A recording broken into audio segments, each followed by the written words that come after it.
Hello, everybody. Welcome to the AASPT podcast. Today, we are talking all about rate of force development with Chris Juneau.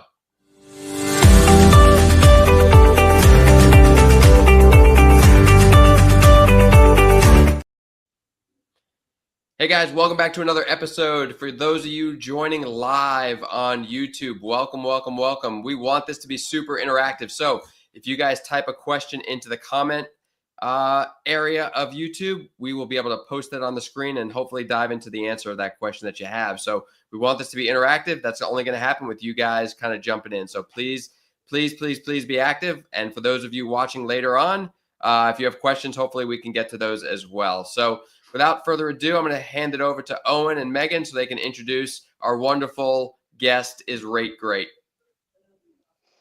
Yes, so we are very happy to have our lovely guest, Chris, with us today. Chris, why don't you give the listeners a little background about who you are and how you ended up here? Oh, buddy. Well, thanks for having me, gang. It feels like it's come full circle.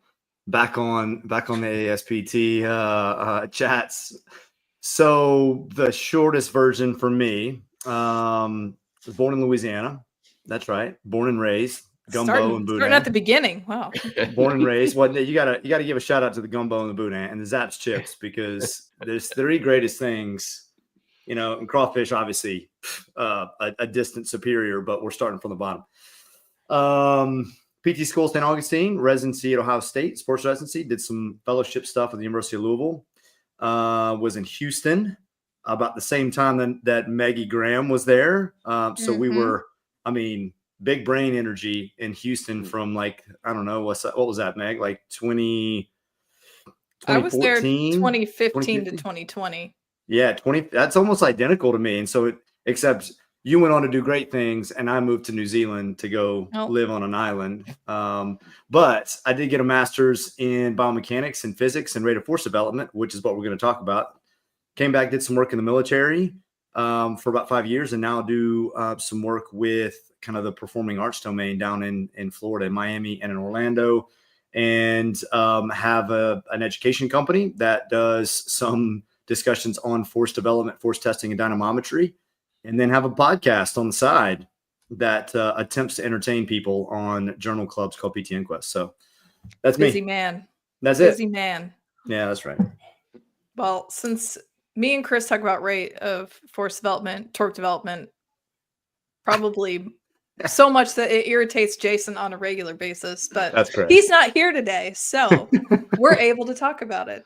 We've been wanting to talk about this for a long time, but yeah, like the last several years of my PhD, I have really deep dove into RTD. Yep. Chris, tell us how your interest got piqued and sort of what maybe sparked your interest during your master's to look into that. Was that like a pre-existing project, or was that something that you wanted to look at, or what did your project look like for your master's?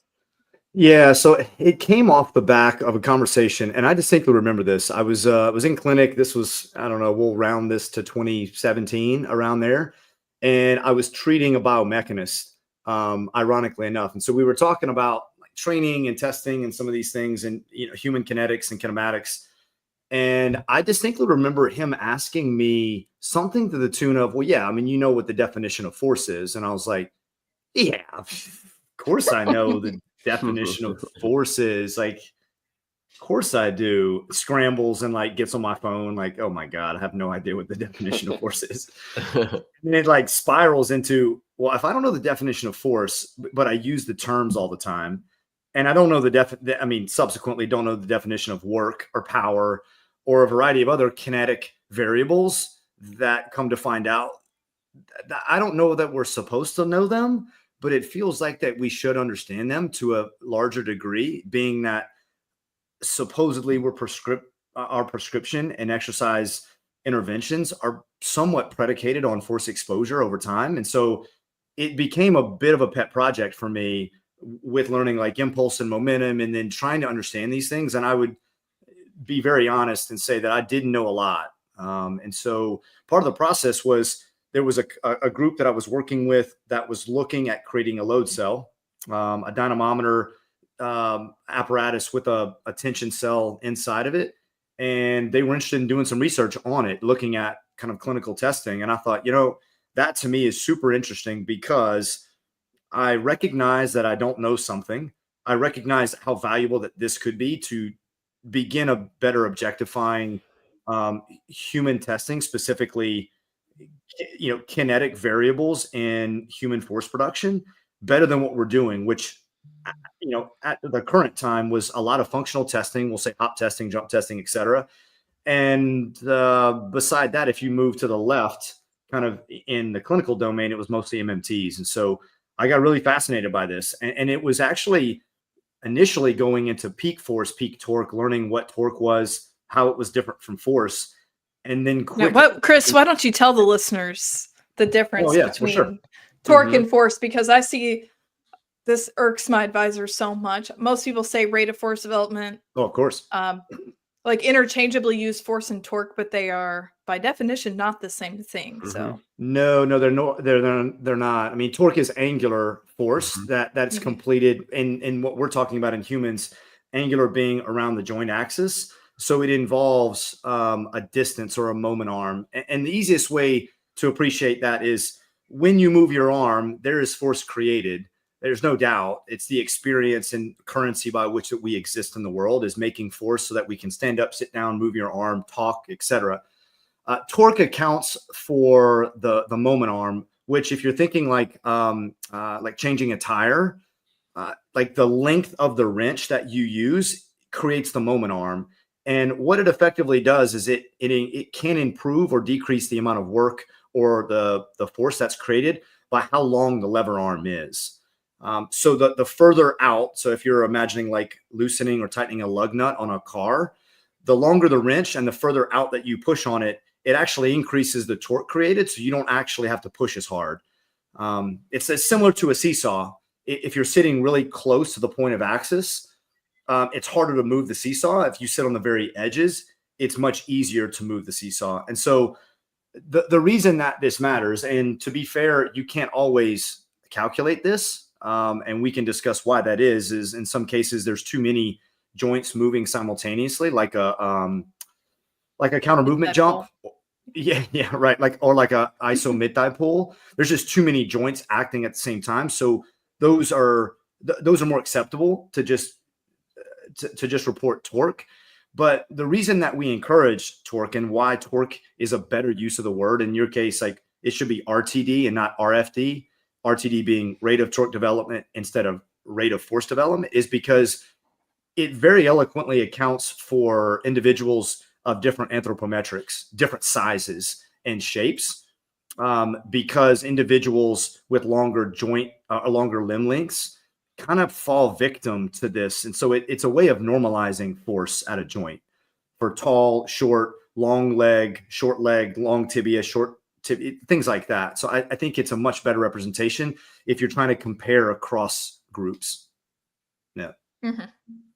So what did you say? Maybe I missed it. What your specific project was for your master's? No, so I didn't say, but it was in knee extension, specifically knee extension torque. But my research project in my master's was on RTD. Well, it was on RFD, and then obviously computing RTD in knee extension, but exploring reliability effectively across 3 different setups, and we'll call it most constrained to least constrained. The most constrained setup was a knee extension at 90, sitting on a Humac norm chair. So fully fixated shoulder straps, lap strap, chest strap, like the whole thing.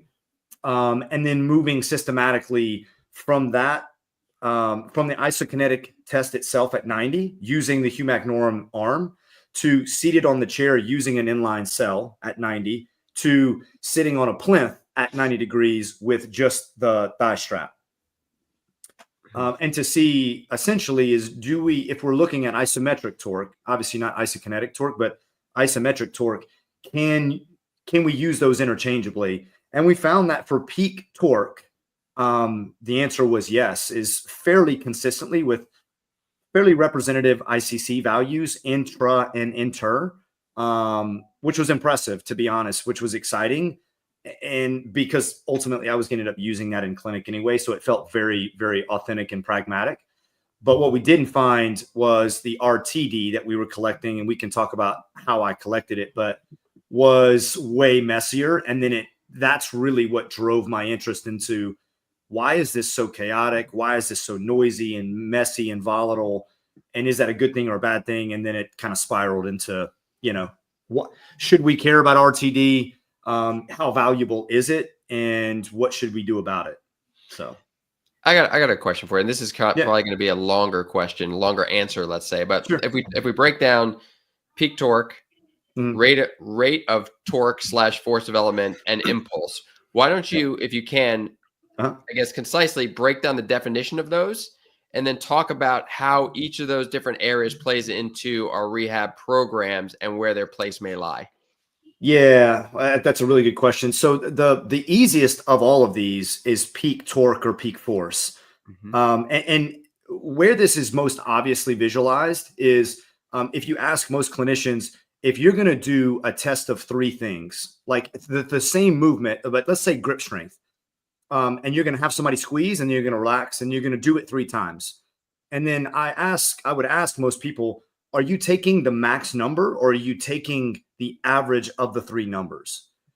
And most people, I think, would say average. And that to me would be, then you should call that average peak grip strength, because it's peak grip strength is literally the most you can make. I don't care if it comes in the first, the second, or the third. It is the most by definition. It doesn't care how long it took you. You could grip that thing for 20 seconds if you really felt like doing it. Like, it doesn't matter, because it has no time as a denominator. So it doesn't care, which is the value. So you're basically saying, Scott, if I give you 20 seconds or 5 minutes, literally just squeeze this thing as hard as you can. Go. So that is peak force or peak torque, obviously, if you took the moment arm like we described. So that's the value of that. It's kind of the lowest barrier. It doesn't have all these other complicated metrics that go into it. Yeah. I will say too, is like, that's typically what we're using to make decisions about symmetry and whatnot. Yes. Peak torque is like by and far one is the easiest to measure. To all of our limb symmetry indices, and typically things we're using to make decisions are based off of a peak force value. Yeah. It's super stable too. And I'm sure we'll talk more about rate and why it's super valuable, but also really volatile. Peak force, is a very stable metric, as in the repeatability, the error of that, or coefficient variation, whatever metric of error that you want to use, is fairly low.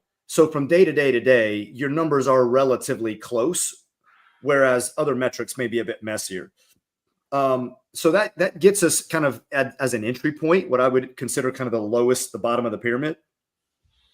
And then you start getting more and more and more complicated as you move outward. And so one of the big mistakes, that I think we hear a lot, and Meg, I'm sure you hear this a ton, is, and we'll get to impulse and momentum later, because I think that's probably what are the most important things that clinicians aren't familiar with. In my opinion, it's what we use clinically more than anything, but people misuse rate of torque development and power interchangeably. Yes. And all the time. And they're not the same thing. They are somewhat associated, but they're not. And the scientific answer, to be fair, is a physics answer. It's the simplest version of this, is like, with an isometric contraction, which is what I looked at, 0 power is performed, because power is work over time. Work is force times distance. So you have to have distance. There has to be a change in resting state, whether that's angular, like moving your elbow, or pushing a sled for a distance. There has to be some change in displacement or distance. If there's no change in that, then there's no work performed. And if there's no work performed, then you divide 0 by whatever time that you want, and it comes up 0 every time. So those are not the same. The other problem with using those two, because you can have rate of force development with an isometric contraction, which is where it's often measured. The other mistake that I think is made is not understanding a very I say very complex. It's not super complex, but it can become very, very difficult, is understanding that as soon as you put time in the denominator ever, then you create an infinitesimal number of ways to chop that. As if to say, so if I said, Scott, we're going to measure who's the most powerful. And I put a sled on the ground and we know this sled is 100, 100 bananas it doesn't matter. So you're going to push this 100 bananas and you're going to push it 10 yards and you push that sled. Great. And then you push it in 10 seconds. I push the same sled. You and I weigh the same. I push it the same distance. I push it in 5 yards. Then I'm twice as powerful as you are. 5 seconds. Or 5 seconds. I'm sorry. Yeah. The same sled, the same distance in 5 seconds. Yeah. So I'm twice as powerful as you are. That's a very simple way to put. The problem, though, is if we flip it and say, well, in 5 seconds, how far can you push the sled? Well, then, and I push it 10 yards and you push it 5 yards, I'm twice as powerful as you. But what about 3 seconds? Or what about 15 seconds? What about 2 minutes? You can create an infinite number of kind of epochs, which are time intervals, to measure that by. And so when somebody says they're powerful, I'm like, well, either they move a lot of weight at a given speed, or a lower weight at a very high speed, or we just made up a time and they moved a weight a certain distance. And we're kind of just arbitrarily picking that. The same problem happens with RTD and RFD, is that you're looking at a force trace. So there's no force, and then you make some force, and then you divide the amount of force that you made, right? You take the difference in the force you made from point 1 to point 2, and you divide that by the other force, or by the time that it took you from point 0 to 10 seconds. And that's your RTD, right? And the problem is what time domain do you care about? Now, Meg, I know you guys are doing some things and specifically looking at time intervals where it's like 0 to 250 milliseconds, or 0 to 500 milliseconds, or 250 to 500 milliseconds. So you can see very quickly, you can cut this a million ways, and there's no such thing as a right or wrong answer, to be honest. I will say, I think that there could be a more right answer if we start to look at which of the time intervals has the strongest relationship to some of these things that we care about. Correct. In injured people, maybe it's, how much live in ACL world, so it makes sense to me, but how much you're loading your knee, how high you're jumping, like which time interval is telling us what we're wanting to know from that data. I don't think that is quite there yet, but I have my own opinions on it. Yeah, no, I totally agree. I think this will happen. It just isn't right now. So when somebody says I'm looking at RTD or I'm looking at power, the immediate response should be what interval and what kind of power or what kind of RTD. Yeah. Like for peak, we have these normative values, we have these goals. Yeah. I had a conversation with Laura Opstedal a while back where she was like, what is a good value for RTD? Because, I have my 3 Newton meters per kilogram in my head, but when we start looking at RTD intervals, like, what is my goal? Like, I have no idea what I should be shooting for. And that will, like, your RTD will vary based off the time interval that you're looking at. Yes. Yeah. And so you can't just like say, hey, I'm just looking at quote unquote RTD. If somebody's looking at from 0 to 100 and you're looking at it from 20 to 80% or 0 to 200, your numbers are going to look really different. And you may think that it's something that it's not. So. Yeah. If you go look up, for listeners, if you go just type in RTD into the research community, you're going to see very quickly how many RTDs are out. Like everything has been defined in these really, almost again, endless numbers of intervals. And the biggest problem I think currently, and Meg has heard me say this probably 100 times, and I'll say it again. I think rate of torque development or rate of force development is probably the most important kinetic quality, human kinetic quality, that we just can't measure very consistently yet, and that we don't know a lot about relationship wise. It's not to say that we don't train it, because I think people train RTD. We just can't measure very accurately how much we're changing it, because the measurement is very volatile. Because I've got the protocol down, Chris. I'm just gonna say. So. But I was gonna say there are people. I mean, Meg's lab, Wisconsin, with Keith and Dan Cope. Like, people are getting closer to this or finding a proxy which is going to do this. It's just the stuff we care about. Go ahead. So I did some research in long-term ACLs, but I'm doing some of the same testing now on people that are like 3 to 4 months post-op. And I'm getting, like, for 0 to 200 milliseconds, like, coefficient of variation, like 5% for RTD testing. I mean, just to give like an idea, that's really impressively low. Mm-hmm. I mean, that's like close to peak. That's like peak force low. To me, if I can get like consistent metrics in somebody who's in that like 3 to 4 month post-op phase, like, I feel really, really good about that. So I'm feeling hopeful that if you do have access to a dynamometer, there are ways that you can cue and ways that you can perform the testing, and ways that you measure that will make that a reliable metric that you can test and retest and feel pretty confident about. Yeah. On the HUMAC, I think it goes red if it gets above 0.1, so 10%. Yeah. So 5% is very good. Hey guys, I mean, 5%. Go ahead. I'm going to jump in here. You guys finish that thought. I'm going to throw a question on the board here that Rick threw out there. We can kind of dive into that also. Oh, Rick, my man. Is he picking up that? I do have an RFT on there. Oh, yeah. So the RFT. I'm going to read it out. So in case people are just listening at home and don't see it, piggybacking off that, if I do a rate of force development test on the Tyndek and compare side to side, am I shooting for greater than 90%? ? Or is a different value, quote unquote, good enough? So the important thing to start with that, Rick, is and you'll know this if you're doing it. The Tyndek, just because I happen to use this a fair bit, when it has an RFD setting or on the app, the software, when you click it, it opens and it tells you how they create it. The Tyndek RFD is what Megan described earlier. It's what I used in my research, and this came out of Dan Cobian's lab, which is the 20 to 80% idea of RFD. So we said earlier, you can take time intervals, right? Just kind of chop up a force trace however you want, onset being 0, and then 250 milliseconds time intervals behind that. So Dan Cobian's group, I'm trying to remember what paper this was and how long ago. It was probably 5 years ago, give or take. And they came up with an idea to improve the CVs because they were going to remove the most volatile components from the force trace. So what they did is they only took the middle 80%.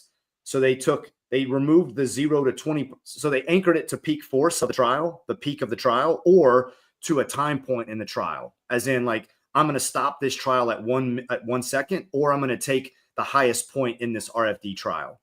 And then I'm going to take the 0 to the 100, and then I'm going to chop off the top 20% and the bottom 20%, and just do RFD, the slope of the line of the middle 80%, if that lets everybody middle understand 80 this. or middle 60? Middle 20 to 80%. 20 to 80%. Sorry. Yes. Gotcha. So the middle 60%. Yes. Gotcha. Math is hard. Yeah, I know, right? Math is hard when you talk to me. So that's how they came up with it. That's what they use, and that's what I've used. That's what Tyndek uses. So the argument that I would make is it is going to lose the 0 to 250 milliseconds that Meg was just talking about in there, which I think is the juicy stuff. Unfortunately, I don't think you're going to lose. You might lose 0 to 100. You think? Yeah. I think it's going to be I mean, you'll definitely lose 0 to 100. It depends. Know. I got some beef with 20 to 80 from MVICs. But... Well, of course. I mean, again, the problem is if you don't pick that method. Megan, are you guys doing manual detection on set? No, I'm coding it. So yeah, you're coding as when is the onset of the contraction? Because right now I go through phases in life where I change it, but right now it's looking for because we have really high sampling frequency, but like a number of consecutive increases in torque. Okay. Standard And deviations. then the first index of that. Yeah. So I'm looking for right now 100 frames that increase by 0.01 Newton meters. Yeah. And then I'm finding that first index of that window. Right. So again, but 1 Newton meter is a safe threshold. Yeah. As the inflection point. Mm-hmm. Yeah. So, I mean, again, this just requires some software, because one of the issues with RFD is where the actual start of the contraction is, and whether or not you used pretension, which a lot of people don't use anymore, which means that it's a little bit more consistent. But if you don't use pretension, then you're having somebody kick into an immovable strap. And you have to find a way to kind of get them as close to the strap as possible without adding or without adding too much force into it. But yeah, that's the hard part with the tin deck, because you're not supported in the back of it like on a Biodex. On a Biodex, right? On a Humac or Biodex. Dynamometer. Yeah. Yeah, right, because it's wrapped around your leg, so you can relax your leg. On the tin deck, if your leg is just hanging, even if it's at 90, you almost have to put them on a state of pretension a little bit, so that when they kick the strap, they don't kind of kick into nothing and then hammer the strap, which is going to make this really ballistic RFD. Yeah. Right. So, I mean, again, like I said, I think there's going to get more and more. And Rick, the way that they're collecting that is that 20 to 80. So you're getting a large RFD. It's RFD over a large component of that sample. And to answer your second question, am I shooting for 90%? Or, I mean, sure, I can't argue with that. I don't know that there is an answer. We don't know. I mean, Megan, unless you feel differently, I'm 90% is fine. I'm going to say nobody with, of course, I live in ACL world. I haven't had one person hit 90%. Okay. Maybe one on their RTD by a year. So I don't think that it's a reasonable threshold for allowing someone to return to sport.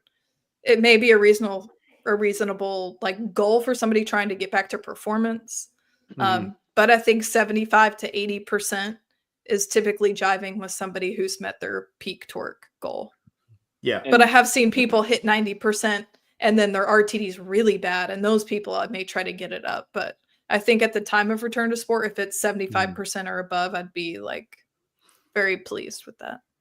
So yeah, I would agree, because I think going in, diving a little bit into the training, and I know there's a question, so we can go back into that, but you're going to, if you're getting back into sport, then you're training RFD by virtue of, like, I think getting to 60, 70% RFD, like you're going to start integrating that as part of the sport training. I don't know at that point that you're going to keep serial if you have the ability to keep serial testing, I just don't know that most people will. We do a lot of training in the testing position. I do as well. So yeah. What were you going to say?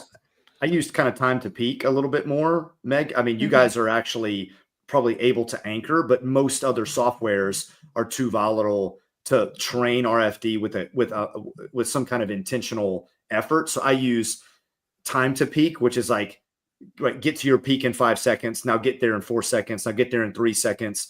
It's very much, non as rigid, but then again, training doesn't have to be rigid, right? Training can be chaos. Testing has to be uniform. So I'm more comfortable with that. Yeah. So I was just going to jump in with Ollie's questions. Thanks, Ollie, for the question. Do you use a particular threshold for the pretension setup on the tin deck, i.e. 100 Newtons? Yeah. In my research, I use 50 Newtons. I can tell you that there are, the Muffalati paper from the early 2000s. That paper haunts me. Oh, I've read that paper so many times. That and the Hoff paper, like these are Hallmark papers. They recommended around 50, and I used 50 as a pretension. I think it's very suitable. And especially when I'm doing like plantar flexion testing, using that kind of box setup, I generally passively yank them down into about 50 Newtons of Do you tar it there? Do you tar it there? Yeah. So this is a big argument, actually. I think, so the short answer is it depends on what you want to measure. If you want to measure the integrity of the system as a whole, then you don't you don't, because that passive tension is into the Achilles and into the contractile components. If you're saying I just want to measure the active qualities of my plantar flexion unit, then you tear it. I think those are just different questions. I know that's a cop-out answer, but I think both would be fair in my opinion. You just need to disclose that. I don't, in the peak force measurements, it doesn't matter, right? Because that's going into the system anyway, so you don't really care. Right. In most cases, but if you're looking at absolute values is what you're really looking at there. If you're looking at absolute, then therefore it's in there. So you could make the argument, well, they had to be able to hold that. Like their system passively is tolerating 50 Newtons. So, right. I don't know. Meg, do you have a thought on that? I'm curious. For what, pretension? Yeah. Not really, because I don't do any testing other than knee extension at 90 degrees on the dynamometer. Yeah, there are no other joints in Meg's world other than knees. There's not. Oh no, there are, unfortunately. But I think if I was just treating a patient, just making sure that you're using the same pretension every time. Oh, for sure. Yeah. I think tearing out the pretension makes it easier to measure RTD. For sure. Yeah. Because you have that like complete onset, and it's it's easier to measure, at least on the back end. So I think there's pros and cons to both. But I think if you're comparing to norms, you need to know whether or not those were teared, especially if you're looking at peak force, if you're all of a sudden decreasing out kind of the resting tension. So the pretension for me, because I actually ran a bit of a pre-study on with and without, and the issue that I ran into with my pre-sample was they just felt they did not like the feeling of going from zero, because again, Meg, you guys get the opportunity to kind of support the leg, the front and the back, but with an inline cell, right, you can almost counter move. They can create a little stretch shortening, so they'll come back up and then kick. Yeah, so they'll take tension off and then throttle into what is effectively just going to be a rigid stop. Yeah, I think that would make the RTD metrics less reliable for sure. Less reliable. 100%. Yeah. Which is why we went with the pretension state, because it eliminated some of that. But then the problem with the pretension state is, so let's say that this is the curve, and they come up, so they're at 50 Newtons, and I'm trying to have them hold that for like 2 seconds to stabilize it, and then 3, 2, 1 kick. But they don't do that. They go 3, 2, 1 kick. And so they counter move there as well. Yes. And then you're trying to determine, well, where was the onset of the contraction? Is it when they let the tension off, or when it caught back up to their pre-tension level? I mean, and how fatiguing is the actual pre-tensioning? Well, that's the thing. It's not very fatiguing, but if you hold it for 5 seconds, it'll start to matter, right? So you're like, I need you to get there, hold it there, 1 Mississippi, 3, 2, 1 kick. I mean, it becomes a bit more of a, kind of a game to get that done. Can we switch and talk about impulse a little bit, Chris? Yeah. Hold on. Can I ask one question before we move into that? So when we're testing rate of torque development, it's inherently concentric, which obviously concentric eccentric just allows for measurements. Like you can produce more torque, more force output eccentrically, but most motions in which we get into trouble are eccentric rate of force development stuff. How much does that matter? I mean, at some level, can we measure eccentric rate of force development? Oh, buddy. I mean, sure you can. You can measure it, right? Yeah, I mean, you can measure it. I mean, I'll start by saying I don't believe that. Like, I actually don't believe that there is such a thing as a true isometric anyway. Sure. There's a concentric isometric and an eccentric isometric. You're either pushing into something immovable, or you're being pushed out of a position. Like it's a HEMA and a PEMA, if you're familiar with like pushing and holding isometrics. For sure. In the holding side of it, the eccentric side, you can absolutely do that. The problem with that is, I think the mistake people get into when they think of concentrics and eccentrics is, eccentrics are higher force. It's like, no, they're not. They have the higher force potential. Yes, capacity. Yeah. Higher, the eccentric contraction producing more force means that you are trying to beat something that is going to beat you. Correct. That's a very uncomfortable and weird experience if you've never done that. Most people will just give up. Most people don't actually do true eccentrics, right? They're actually they do it. They do tempo. I kind of divide those into there's an eccentric contraction and then there's supraphysiologic eccentrics. Correct.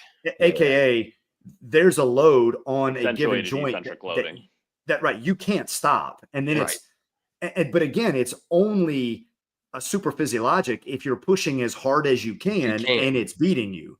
Correct. Which is just a very odd feeling. This is why eccentric, training is fine, but testing on the HUMAC is super, super messy. Like the familiarization takes forever. And, the hard part, Owen, is the fact that if they break a position, and let's say that, ergonometric error for somebody that, is I think over 4 years out of school is around 5 to 7 degrees goniometrically, give or take. So if I'm looking and I'm like, okay, tell me when you're broken.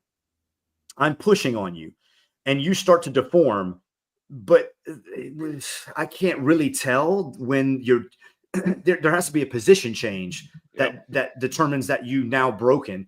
But if you go too far, then the link tension for some cases may actually make you strong again. So you kind of like catch back up and then it's another RFD altogether. It's a very odd concept, So I think it's another one of those. Sure, I would never argue that eccentric RFD is super valuable. I have no way of understanding how to measure that in that setting. I think we're getting proxies of it with other testing, force plate metrics things. I mean, Megan, I'm going to give a small side blurb. Yeah. I land on the fact of I think strength testing, we're measuring muscular qualities or muscular capacity. Yeah. I have found really strong relationships between isometric RTD and strength and your eccentric absorption during dynamic tasks. Mm-hmm. So I think it can give you insight as to how strong they are, how powerful, that's not the right word, how quickly they're able to produce force. And those things will translate over into dynamic tasks. And I think if they're not translating over, that's more of an exposure to the task versus I don't think you need to test in a way that completely mimics the dynamic task. Like we've seen really strong relationships between an isolated knee extension and jump height. And we know that those things don't look anything alike. Yeah. So I think we don't necessarily have to try to completely mimic the task with the testing. But that can give us an idea of, maybe where they're lacking, or maybe we need to focus more on the actual training of the task compared to the testing. Mm-hmm. Mm-hmm. Yeah, that's good. I mean, I completely agree. I don't measure it. And I'm not aware of anybody that is doing it, at least consistently or well. I haven't seen anything on that that I would consider reputable. Yeah. Nope, that's good. You were asked about impulse? Yeah, do you want to finish on impulse? Oh, impulse. Yeah. So that, funny enough, that actually it builds off of that strap analogy that I gave earlier, of somebody taking off tension and then slamming into an immovable strap. Impulse is probably something that we should all care way more about, that nobody knows or thinks about, but actually uses a fair bit. And the easiest way to understand impulse is with like a car analogy, because impulse is equal to momentum. These things are matched and paired, and impulse is force times time, peak force and time, and momentum is mass times velocity. And you're like, yeah, but I didn't sign up for a physics lesson. I'm like, yeah, no, I get it. So I'll explain it in a way that makes sense. A car that has a given mass, and let's just say, again, 100 bananas, and it's going 50 miles an hour down the road. So we know there's a mass, there's a velocity. Okay, that's very simple. So to equal the equation, and we're going to take that momentum and we're going to bring it to zero. So it's going to go from 50 miles an hour down to zero. There's two ways to do that. You can do a little bit of force over a long period of time, or you can do a high bit of force over a very short period of time, or anything in between. Okay. And what I mean by that is this: is the car's going 50 miles an hour, it's going to get to zero. Now you can do that in 10 seconds, which is a very comfy ride. And really, you probably don't even feel much happen in the car. But if we did the same 50 to 0 in half a second, it destroys the car. Everything in the car goes flying forward. It's chaos, right? And so the difference is this is how we experience the world, specifically with impulse. We in PT, we make the error, in my opinion, of the inverted U and not finishing the U. So we start with somebody more typically that has a very rigid feel to them. So let's take like a post-op ACL. They will prevent knee excursion because that requires a fair bit of force. So they'll create a rigid knee. We will coach them out of that, and we'll coach them up this curve to something that is longer in duration. So when they land, they'll land soft and kind of squishy and like a ninja, right? All these terms. And all that's doing is taking momentum, right? They have a mass and they're moving. And instead of making the peak force really high, you're just giving them a ton of time to slow down. So you're dropping to the ground, you're hopping, and you're being really soft and squishy and compliant, which is fine. It creates muscular load, and that's a great thing. Where we don't finish it is they need to then become stiff, because sports and activity don't let you use 10 seconds to stop. If you caught a rebound and then landed in a 4-second decelerated squat, like that is not how we exist. We exist very rapidly. The time is very short and the peak forces are really high. So like thinking back to the example with the strap and the knee extension, they're basically creating momentum, right? They're kicking with no resistance. And then there is 0 time. It's like a car wreck. It just hits a wall. So the peak force goes really high, really fast. And that can be very destructive and misleading because they kind of use this free acceleration to build and snap that band and make a high force. Now, the thing is, though, is that's actually how we exist in the world. So my thought is I do have people do that. I just graded exposure them to do that because they do need to feel what is effectively a very abrupt stop. When you jump off of a box or you get a rebound, I don't want you to land soft. I want you to actually land loud and stiff so that you can redirect that force and change directions or make another movement. So how does that relate to like an RSI? Well, so RSI is effectively the same thing. It's right, because RSI is flight time. Well, one of the RSI mods that we're going to talk about because there's 8 of them, but the one that most people are familiar with, flight time over ground contact time, or jump height over ground contact time. So the U, right? If we look at it, the the middle of the U, which is the squishy, is going to be a very nice, kind of very pleasant sounding, quiet jump. You're going to spend a lot of time on the ground, and your jump height or jump flight time may be decent. Mm-hmm. When you divide flight time over ground contact time, it's not going to be it's going to be, 1 or around there if I just picked a number, which means you're just not very snappy. Mm-hmm. And the reason is because to get your RSI, which is reactive strength index, to get that number high, which, 3 and above, the only way to do that is to spend little time on the ground and jump fairly high, or spend a lot of time off the ground. The only way to do that is to not be soft, is to be very rigid and stiff and loud. And that scares PTs and the profession because that sounds dangerous. But the reality is that's where it's going anyway. If they're going to go play sports, if they're going to stub their toe and like trip over something in the street, it's about RFD and like your stiffness than it is how strong your hip flexors are. So where does the definition of impulse fall into that spectrum? So you're actually trying to create high peaks, which sounds bad. Mm-hmm. You're trying to shorten time. So I said earlier, instead of training RFD, I'll use time to peak.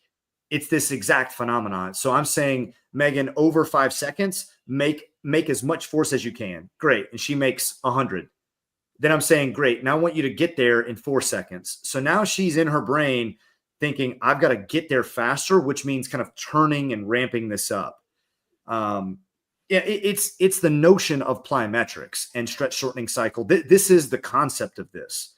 It's just in impulse, we're essentially saying you have two choices. Like I said earlier, you can take a little bit of force over a lot of time, which sounds nice, and it is nice. It's a pleasant ride, but it'll make you a really bad athlete. Instead, you actually need a little bit of time and a lot of force, and you better be capable and competent, at the tissue level, at a psychological level, at an emotional level, at a performance. You need to be competent to take that. And so part of the exposure should get you to that. In my opinion, I think we generally don't do a very good job of that. Now, the argument could be made that that's not our role, that that's part of the sport.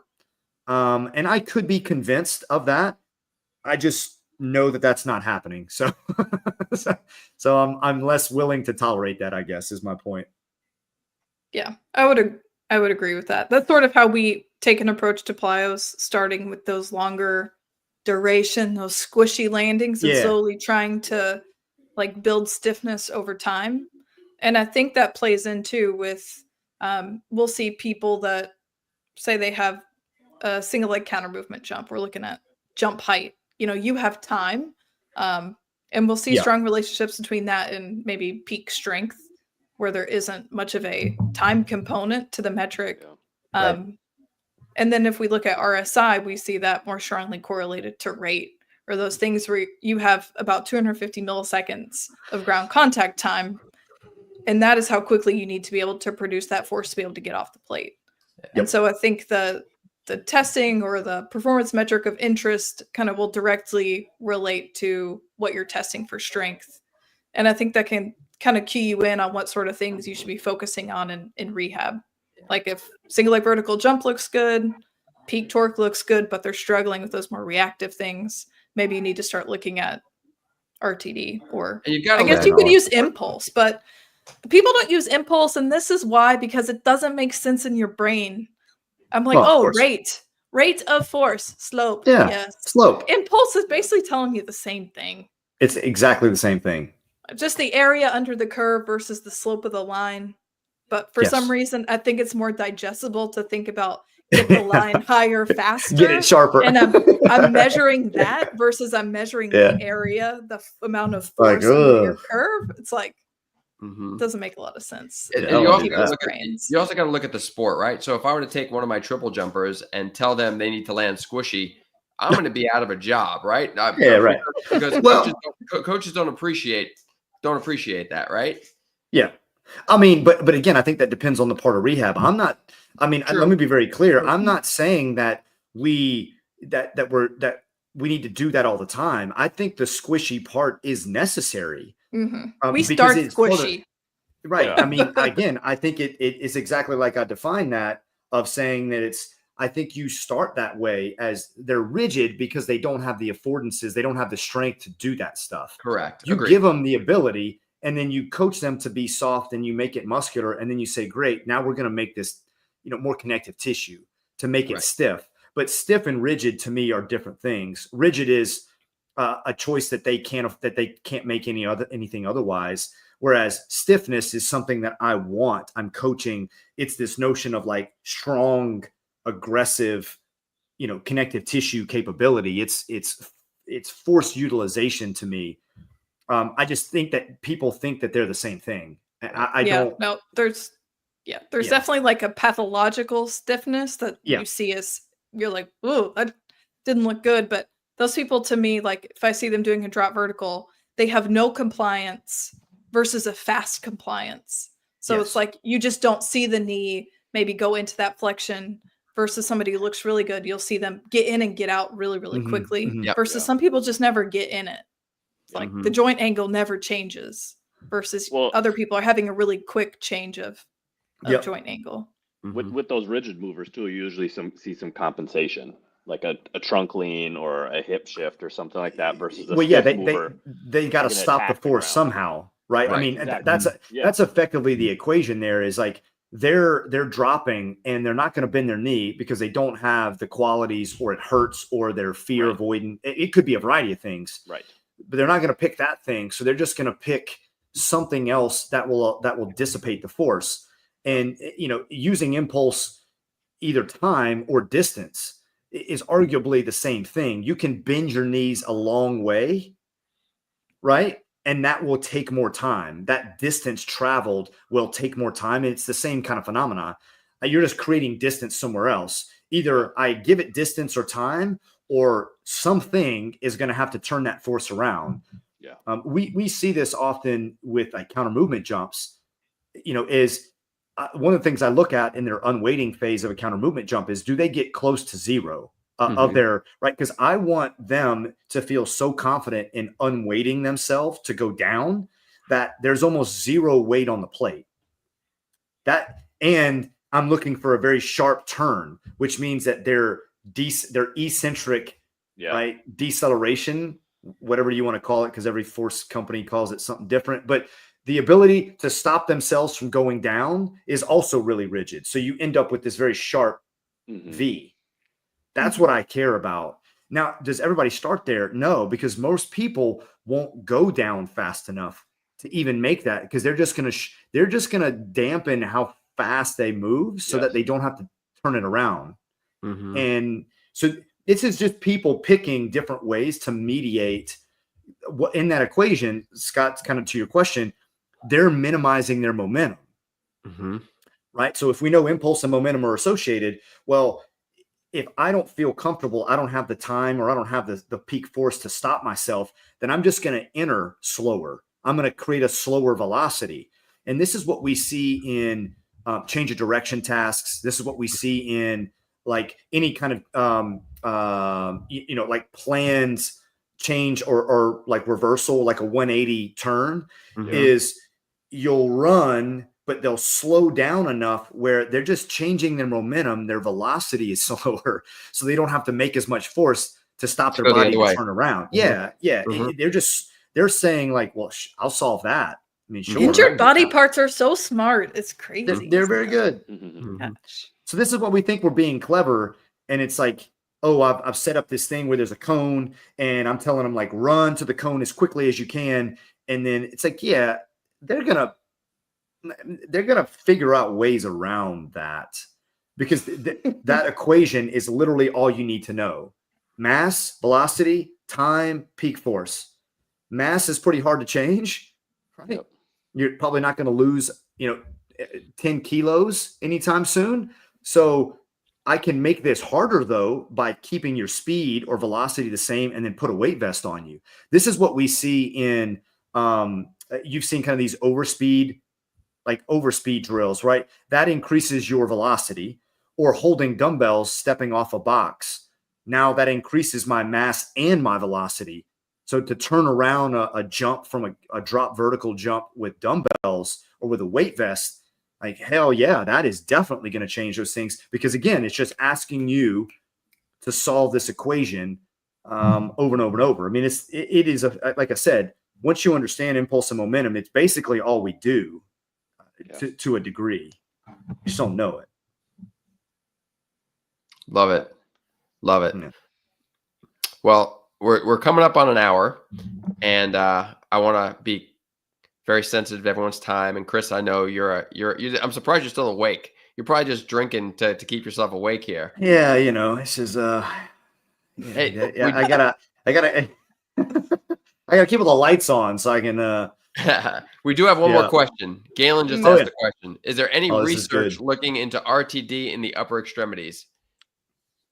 Oh, buddy. Isn't there like a plyo push-up kind of? Well, I think, right? I actually Googled this the other day, and there's some in rock climbers with Tendec. Interesting. There is, and because that's who uses it the most, there is some rate stuff in rock climbers. It's usually grip strength related, like finger grip stuff. There is some stuff on the Ash that people have looked at. The problem with doing that is people you can hurt somebody pretty quick. I've done a few like RTD trials, and because people are more likely to have done some jumping or running, which at least exposes them to a more plyometric movement, the likelihood that some people have done a plyometric in the upper extremity is low. And so like having them push into a plate and then being like 3, 2, 1, push as hard as you can. I may or may not have hurt a few people and then abandon doing that. Even with trials and familiarization, it's just a very odd feeling. So as I'm aware, there is nothing good out there on RTD as it relates to upper extremity. Most of that is in angular power. I'd be interested to see someone do it on like the Biodex. Like, yeah, I don't know. You need to be pretty comfortable with doing that. I'm surprised more people haven't done that, but again, I think they're looking mostly at like angular power, average powers, like throwing velocities, things like that. Again, I may be wrong. I just haven't seen much of it if it's out there. That was all I found in a rows. Very briefly searching the other day. Yeah, I looked probably a couple years ago, and I don't know that I saw anything that was worth talking about. Yeah, to me, it's sort of like with the knee. Oh, you realize peak force maybe it's not telling you the whole story, and you start looking for other things. So, I don't know if they just haven't found that there's maybe something else that they're searching for beyond peak force. I don't know. Yeah, I do imagine that this will, again, Meg, to the point that you made earlier, I think somebody will people will continue to explore RTD and RFD. It's not going anywhere in the manner at which it's being done now. I don't know that it's super usable, like as a clinician wanting to explore that. Research wise, I think we're going to find better and better proxies and usabilities for that, because like I said, it is the thing that matters. Impulse is this metric, but impulse, because that peak is very high in a very short period of time, we're essentially talking about RFD. I mean, impulse is essentially saying you have a very short period of time with a high force. Therefore, you need to make a lot of force very quickly. I mean, this is RFD. Yeah. It's the same thing. It's just kind of talking at different angles and approaches to the same context. And that is peak force matters. Peak torque matters. These things are entryways and true kind of base fundamental GPP, fundamental pyramid bottoms. But the real juice of that, I think, is this explosive force. So again, I think continuing to train it is what we should be doing anyway. It just right now we can't measure it super well. But Meg's going to solve that, and we're all going to be in a better place. I'm trying. We'll see. Well, with turn that, your alerts on. I want to thank Owen and Megan, and obviously Mr. Is Great Chris Juneau for your time. This was great and put on by and sponsored by the Sports Performance SIG. So I want to thank them and all their members for their contributions to what they do. And if you guys have interesting things you want to hear about in the future, by all means, drop it in the comments, and we'll be happy to kind of dive into those. We do these about once a month. If you like the format of this, again, please like, subscribe, all that good stuff. And if you're looking for more content, head over to the AASPT website. There's always a plethora of good stuff there. Become a member, join. Hopefully we can see at some of these wonderful annual meetings and such. But again, from myself and everybody here, I want to thank you. This was amazing. I think it was exactly what this platform is set to do, which is just be casual, talk, and learn a whole bunch of good stuff from some really smart people, myself excluded, and listen to people like Meg and Chris go back and forth and Owen. So again, thank you guys for joining right at an hour. Appreciate you. Have a great night. Thanks, everyone.